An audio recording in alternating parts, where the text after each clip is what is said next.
Kargu bat egiten ari naizenean, saiatzen naiz beti nire esparrura eramatea, ez? Hori beti.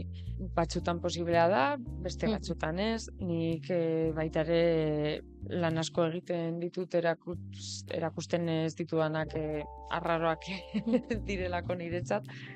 Baino beti bilatzen dute lekua nire proiektu pertsonalak egiteko. Eta, beste bideak baita ezagutzeko, ez? Eta hori uste dut marrazkilari batentzako oso eske egin behar den gauza bat da, ez?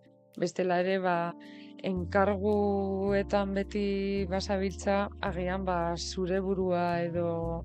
ni pasatzen zaite bakarrik enkarguak egiten baditut, oso triste jartzen naiz. Ja, eske lana da, Claro, orduan bada oso gauza ederra marrazketaz bizitzea, ez? Nire kasuan, baina hori batzutan bada kondena bat edo, ez? Bai.